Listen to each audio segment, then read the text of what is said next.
Shalom, hallelujah. किसी व्यक्ति के चलते हमें रोकना पड़ा था, परंतु अभी हम उसी बातों को और कंटिन्यू शुरुआत करेंगे। मैं कह रहा था, राजा दाऊद के जीवन में राजा दाऊद जो है परमेश्वर को एक चरवाहे के रूप में देखता है, जो परमेश्वर उसके लिए देखभाल करने वाला है, जो परमेश्वर उसकी रक्षा करने वाला है, जो परमेश्वर उसकी सारी चिंताओं से उसे मुक्त करने वाला है और उसके सारे जीवन की बातों का प्रबंध भी करने वाला परमेश्वर है। कह के वो इन सारी बातों में एक चरवाहे की भूमिका में परमेश्वर को देखता है।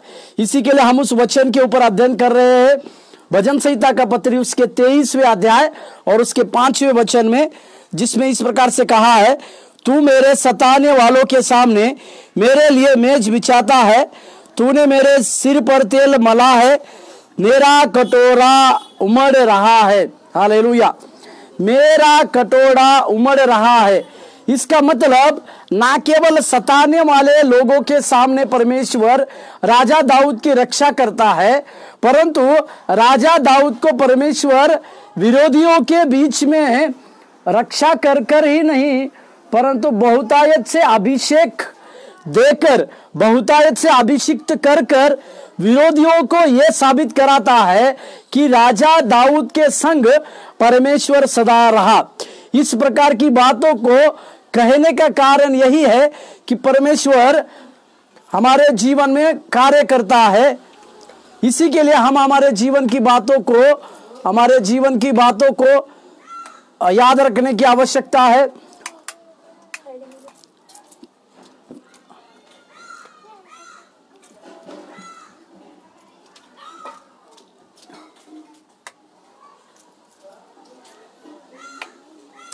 परमेश्वर के नाम की महिमा और प्रशंसा हो पाए। इसी बातों को हम आज सीखने पर है और समझने पर, इसी के लिए हमें इस बात को जानने की आवश्यकता है कि ये जो मेज बिछाता है के बारे में जो वचन में लिखा हुआ शब्द है, वो मेरे सताने वालों के सामने मेरी मेज बिछाता है का मतलब कि यहाँ पर परमेश्वर को हमारे आवश्यकताओं को पूरी करने वाला, परमेश्वर आवश्यकताओं को पूरी करने वाला चरवाहा बोल के चित्रित किया गया है, या हमें दुष्ट बलों से या दुष्ट शक्ति से परमेश्वर बचा के रखने वाला है कह के यहाँ पर हम देखते हैं। इसी के लिए हम रोमियो का पत्री 8वें अध्याय, मेरे साथ खोलिए, रोमियो का पत्री 8वें अध्याय उसके 31वें वचन को पढ़ेंगे। रोमियो का पत्री 8वें अध्याय 31वें पद, अतः हम इन बातों के विषय में क्या कहे, यदि परमेश्वर हमारी ओर से है तो हमारा विरोधी कौन हो सकता है। प्रेरित पौलुस भी उस परमेश्वर को जो विरोधियों से बचाकर एक महिमा के रूप में हमें खड़ा कर सकता है, ऐसे परमेश्वर को इस प्रकार से वो देखता है कि वो परमेश्वर कैसा है। तो वो परमेश्वर जब हमारी ओर से होता है तो हमारा विरोधी कोई नहीं बन सकता कह के यहाँ पर प्रेरित पौलुस वर्णन करता है। और उसी का 37वां पद, 8 अध्याय, रोमियो की पत्री 8वें अध्याय 37, 38 और 39वें पद, परंतु इन सब बातों में हम उसके द्वारा जिसने हमसे प्रेम किया जयवंत से भी बढ़कर है। हालेलुया। क्योंकि मैं निश्चय जानता हूं कि न मृत्यु, न जीवन, न स्वर्गदूत, न प्रधानताएं, न वर्तमान, न भविष्य, न सामर्थ्य, न ऊंचाई, न गहराई और न कोई और सृष्टि हमें परमेश्वर के प्रेम से जो हमारे प्रभु मसीह यीशु में है अलग कर सकेगी। हालेलुया।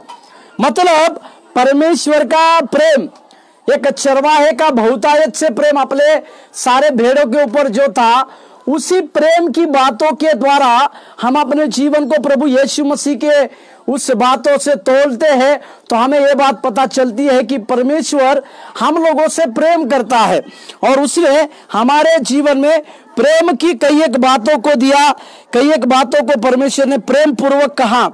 इसी को हमें समझने की आवश्यकता है। और उसी के साथ साथ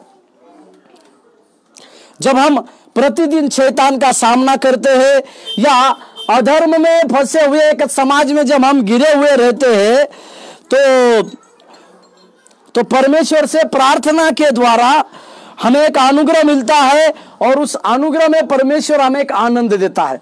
मैं फिर से कहूं, जब हम दुष्ट शक्ति के बलों में या शैतान का सामना, प्रतिदिन जब हम शैतान का सामना करते हैं या कि अधर्मी समाज के बीच में जब हम रहते हैं, तो हम प्रतिदिन की प्रार्थना के द्वारा परमेश्वर से इस प्रकार का अनुग्रह प्राप्त कर सकते हैं कि हमें परमेश्वर आनंदित रखेगा, हमें परमेश्वर उसके कार्य के लिए बहुतायत की बातों के द्वारा हमारे जीवन में कार्य करेगा। इस विषय को हमें समझने की आवश्यकता है, इस विषय को हमें जानने की भी आवश्यकता है। मेरे साथ एक वचन पढ़िएगा, दूसरा कुरिन्थियों के पत्री 12वें अध्याय 9वां और 10वां पद। दूसरे कुरिन्थियों के पत्री 12वें अध्याय 9वें और 10वें पद। पर उसने मुझसे कहा, मेरा अनुग्रह तेरे लिए बहुत है, क्योंकि मेरी सामर्थ्य निर्बलता में सिद्ध होती है। इसीलिए मैं बड़े आनंद से अपनी निर्बलताओं पर घमंड करूंगा कि मसीह की सामर्थ्य मुझ पर छाया करती रहे। इस कारण मैं मसीह के लिए निर्बलताओं में और निंदाओं में और दरिद्रता में और उपद्रव में और संकटों में प्रसन्न हूं, क्योंकि जब मैं निर्बल होता हूं तभी बलवंत होता हूं। इस बातों को पौलुस अपने जीवन की बातों को कहता है। पौलुस एक प्रभावी प्रचार करने वाला, यहूदी लोगों के बीच में, रोमी लोगों के बीच में, यूनानी लोगों के बीच में, इब्रानी भाषा बोलने वाले लोगों के बीच में एक प्रभावी प्रचार करने वाला था। और ये सारी प्रभावी प्रचार करने के द्वारा परमेश्वर उसके जीवन में इस प्रकार से बहुतायत के कार्य को भी किया। इसी के लिए वो जब उसकी दुर्बलताएं रही, पौलुस के जीवन में कई एक दुर्बलताएं जब पाई गई, तब भी परमेश्वर की उस बातों को उसने स्वीकार किया कि मेरा अनुग्रह तेरे लिए काफी है। इसी के लिए वो ये कहता है कि निंदाओं के बीच में, जोखिमों के बीच में, दुर्बलताओं में, कड़ी परीक्षा के बीच में परमेश्वर का ये वचन या परमेश्वर का ये बात कि मैं तुझे, मेरा अनुग्रह तेरे लिए काफी है, ये बातें प्रेरित पौलुस को और अधिक आनंददायक बनी, या और अधिक परमेश्वर उसको आनंद देने वाला बना, या और अधिक परमेश्वर प्रेरित पौलुस के जीवन में अपने आनंद की बातों को उंडेलने वाला बना। हालेलुया। हमें भी इस बात को सीखने की आवश्यकता है।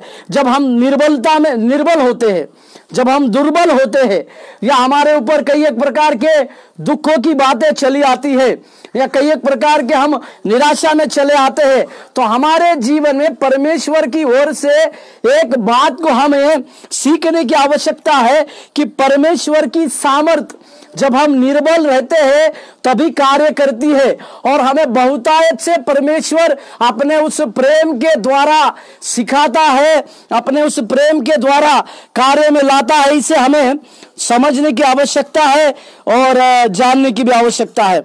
और साथ ही हम परमेश्वर की मेज पर खा सकते हैं क्योंकि विश्वास, धन्यवाद तथा आशा और यीशु मसीह के शांति और यीशु मसीह के तोड़े गए शरीर की सुरक्षा अच्छे चरवाहे को मिलती है। मतलब हम जब परमेश्वर की उपस्थिति में, हम परमेश्वर की उस मेज के ऊपर जब आते हैं, या परमेश्वर के उस तोड़े गए शरीर जिसको हम खाते हैं, जो उसके द्वारा हमारे जीवन में अच्छे चरवाहे की भूमिका की बातों को हमारे जीवन में स्पष्ट होते हुए हम देखते हैं। हालेलुया। प्रभु एक वचन पढ़ेंगे तो हमें समझेगा। पहला कुरिन्थियों के पत्री 11 के 23वें पद। पहला कुरिन्थियों के पत्री 11:23।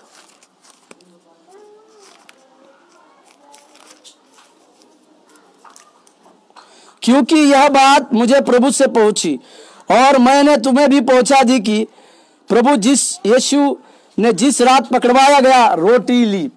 ये रोटी लेकर परमेश्वर ने क्या किया, ये सब बातों को हम जानते हैं। जब हम परमेश्वर की इस रोटी में सहभागी होते हैं, या परमेश्वर के इस शरीर में जब हम सहभागी होते हैं, तो हमारे जीवन की सारी उस निर्बलता को हम दूर करते हैं। एक हमारी सारी दुर्बलता की बातें दूर होती है, या हमारे जीवन की जो बीमारी की बातें वो भी दूर होती है। परमेश्वर के बहुतायत के आनंद की बातें, परमेश्वर के बहुतायत के कार्य की बातें हम लोगों के जीवन में सम्मिलित होती है उसके परमेश्वर के पवित्र उस शरीर को तोड़े जाने के द्वारा। इसी के लिए जब कभी भी हम परमेश्वर के उस प्रभु भोज की बातों को याद करते हैं तो हम सबसे पहले परमेश्वर का उस कलवरी क्रूस पर तोड़ा गया वो शरीर की हर एक बातों को याद करते। उस परमेश्वर प्रभु यीशु मसीह का शरीर हम सारे लोगों के लिए तोड़ा गया और उसी की स्मरण करते हुए हम परमेश्वर की उस मेज में प्रभु के उस शरीर को लेते हैं। ये आज भी हमारे लिए कई एक बातों को सिखाती है। हमारे कई एक बीमारियों में परमेश्वर हमें उसमें सहभागी होने से चंगाई देता है। हमारी निर्बलताओं की बातों में परमेश्वर हमें इसमें से आजाद कर कई एक बातों को सिखाता है, या कई एक प्रकार के और आश्चर्य कर्म की बातों को भी परमेश्वर हमें सिखाते हुए हम देखते हैं और समझते हैं। और जिसमें मेरे सिर पर तेल मला है जो बोलकर लिखा हुआ है, इसी में मेरे सिर पर तेल मला है मतलब परमेश्वर की विशेष पक्ष व आशीष उसके पवित्र आत्मा के अभिषेक को मेरी देह मन और आत्मा में दिखाता है।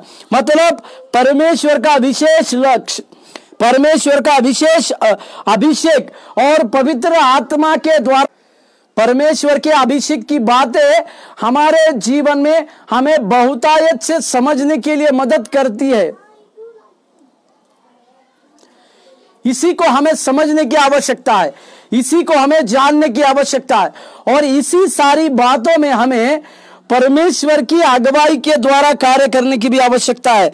मेरे साथ एक वचन पढ़िएगा, इफिसियों का पत्री 5:18।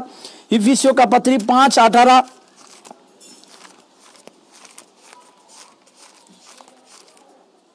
इफिस 5:18। और आपस में भजन और स्तुतिगान और आत्मिक गीत गाया करो और अपने अपने मन में प्रभु के सामने गाते और कीर्तन करते रहो। प्रभु के सामने हमें गाते और कीर्तन करते रहने की आवश्यकता है। मतलब क्यों हमें गाना है? क्योंकि परमेश्वर के उस पवित्र आत्मा के द्वारा हमारे ऊपर प्रभु ने जो अभिषेक किया है, उस अभिषेक में पूरी रीति से खोकर हमें परमेश्वर के दिए हुए सारे बातों के कार्य के लिए, प्रभु के सारी बातों के लिए उस अभिषिक्त की बातों को समझकर हमें कार्य करने की आवश्यकता है। इसे हमें समझने की आवश्यकता है और जानने की आवश्यकता है। कुछ वचनों को पढ़िए, मेरे साथ खोलिएगा। आयुब की पत्री 36:16। आयुब 36 अध्याय 16वें पद।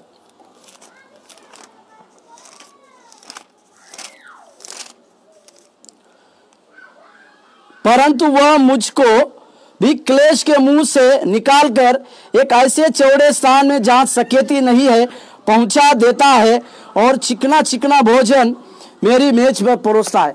यहाँ पर आयुब के जीवन की बातों को, आयुब अपने जीवन की इस बातों को समझता है कि वो परमेश्वर को इस प्रकार से कहता है कि वो परमेश्वर उसको एक ऐसे सकरे स्थान में, सकेती के स्थान में लेके जाएगा। मतलब वो परमेश्वर उसको एक ऐसी जगह में, जिस जगह में वो छिपने का अधिकार है, जिसको वो छिपाकर अपने कार्य के लिए फिर से निकालेगा, या अपने कार्य को जब उसके द्वारा पूरी होगी उसको सारे दुनिया के उसको सारे लोगों के सम्मुख में लाएगा। इसी के लिए सबसे पहले परमेश्वर उसको उस सकेती की जगह में छिपाता है और उस सकेती की जगह में छिपाकर उसको एक नई आशीष देता है। वो आशीष क्या है? वो आशीष मतलब उसको उसी सकेती के स्थान में चिकनी और चुपड़े भोजन, जो उसके लिए आवश्यक भोजन की बातें हैं, वे सारे आवश्यक भोजन की बातों को परमेश्वर उसको देता है और उसके द्वारा अपने नाम की महिमा को कराता है। इसे आयुब अपने जीवन में जानता है और समझता है। और एक वचन पढ़िएगा, भजन संहिता 45:7। भजन 45वें अध्याय 7वें पद।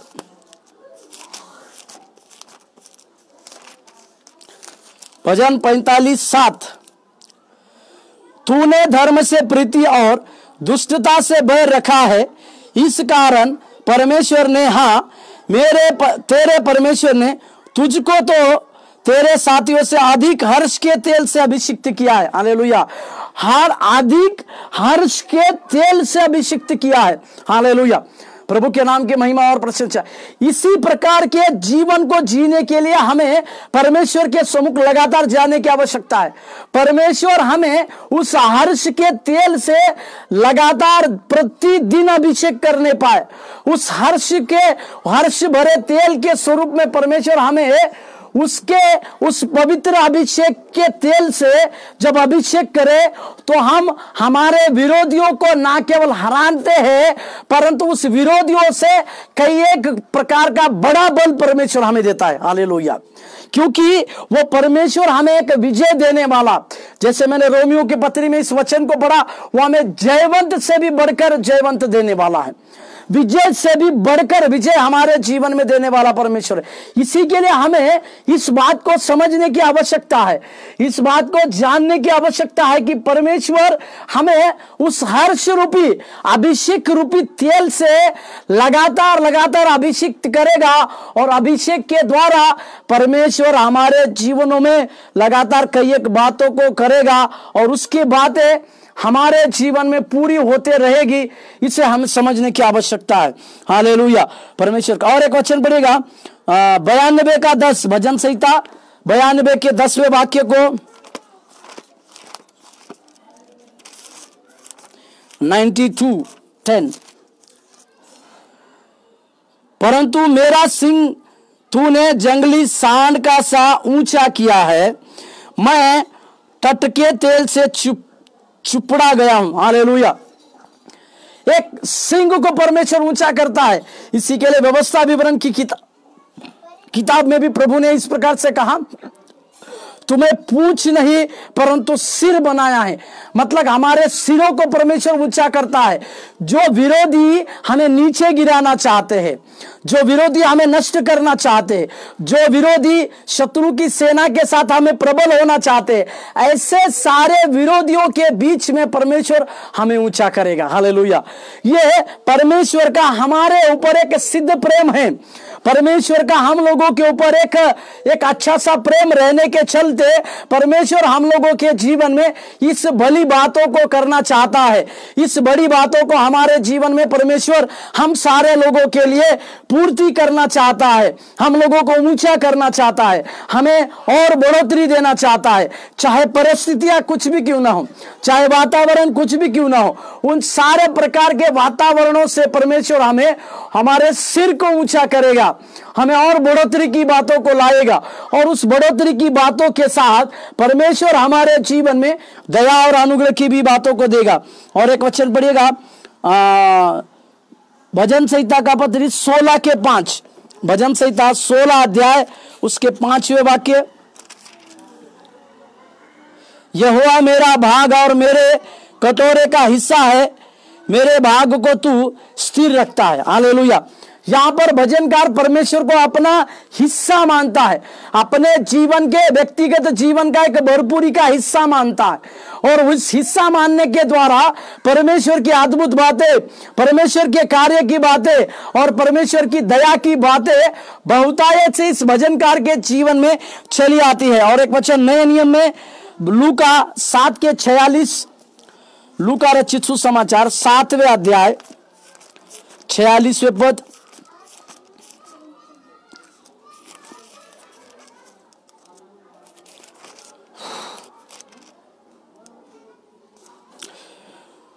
तूने मेरे सिर पर तेल नहीं मला, पर इसने मेरे पांवों पर इत्र मला है।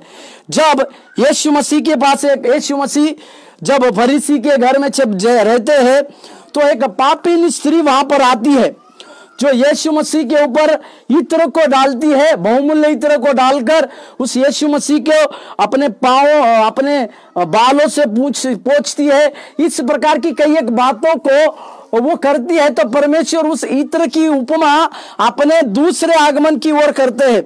या परमेश्वर उसको कहते हैं कि इसने भलाई की बातों को मेरे साथ किया है। इसी के लिए हमारे जीवन में इस बात को हम समझने की आवश्यकता है। इस भजनकार के जैसा परमेश्वर हमारे विरोधियों के बीच में हमें खड़ा करेगा। परमेश्वर हमारी निर्बलताओं में हमें खड़ा करेगा। परमेश्वर हमारे बीमारियों के बीच में हमें खड़ा करेगा। परमेश्वर जब हम गिरे जा रहे हैं ऐसा हमें लगेगा, उसी समय परमेश्वर हमें खड़ा करेगा और अपनी महिमा के निमित्त प्रभु हमारे जीवनों में बहुतायत से कार्य करेगा। उसके हर्ष रूपी अभिषेक हमारे ऊपर देगा। उसके पवित्र आत्मा का अभिषेक हमारे जीवन में देकर प्रभु हमारे जीवन में कार्य करेगा। आइए प्रार्थना करें। दयानिधि, हम धन्यवाद देते हैं, स्तुति महिमा और प्रशंसा करते हैं। प्रभु आप हमें आपका वो हर्ष रूपी अभिषेक से लगातार मलते रहिए प्रभु, ताकि हम परमेश्वर आपके उस वचनों को बांटते रहे, आपके कार्य को सिद्धता की ओर लेकर जाने पाए। सहायता कीजिए, यीशु मसीह के नाम से मांगते, आमीन।